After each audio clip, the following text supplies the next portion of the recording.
ઈ તો હોય ભાઈ, ગામ હોય ને ઉકળા હોય, સારું કામ કરો ને ગમે સારું કામ, એટલે વાતો કરતા જો ઈ પૂરું નહીં પડે ને તમે જોજો ને આમ થવાનું છે. તે વળી બહુ સારો કાંદો કાઢી લીધો લાગે કા માંડવી વાવીને.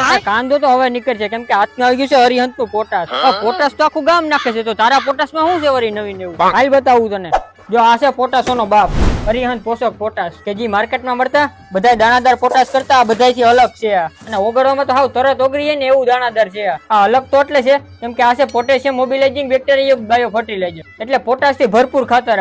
50% તો બાયો પોટાશ આવે ને એ ફૂલી સોલ્યુબલ, અને એ સિવાય એમાં બીજા ન્યુટ્રિશન તો કેટલાય આવે. જે તારા પાકમાં છે ને ફળ ફૂલના રંગ, કદ, આકાર અને વજનમાં કરશે વધારો, અને તારા પાકનો વિકાસ કરશે ઝડપી. કેમ કે આમાં આવી જાય યુમિક એસિડ ભેગું. વાહ, યુમિક એસિડ આવી જાય એમને આમાં. હા, અને હરિહંત પોષક ખાતરનો ઉપયોગ કરવાથી ને તારી જમીનમાં સૂક્ષ્મ જીવાણુની પ્રક્રિયામાં વધારો થાય, એના લીધે તારી જમીન એટલી ફળદ્રુપ થાય. તો આમાં પોટાશ મોબિલાઇઝિંગ બેક્ટેરિયા યુક્ત બાયો ફર્ટિલાઇઝર એટલે શું હોય? એટલે આનાથી એને તારી જમીનમાં જે અલભ્ય પ્રકારનું પોટાશ પડ્યું હોય ને એના દ્રાવ્ય સ્વરૂપમાં ફેરવીને પાકની અવસ્થા પ્રમાણે પોટાશ પૂરું પાડે. અને એના સિવાય નાઇટ્રોજન, ફોસ્ફરસ અને બીજા કેટલાય પોષક તત્વોને એને ઉપલબ્ધતામાં વધારો કરશે આપણું આ ખાતર, જેથી કરીને એને વાતાવરણમાં ગમે એવો ફેરફાર થઈ જાય તો તારા પાકને એને અડીખમ ઉભો રાખવાની જવાબદારી છે હવે હરિહંત પોષક.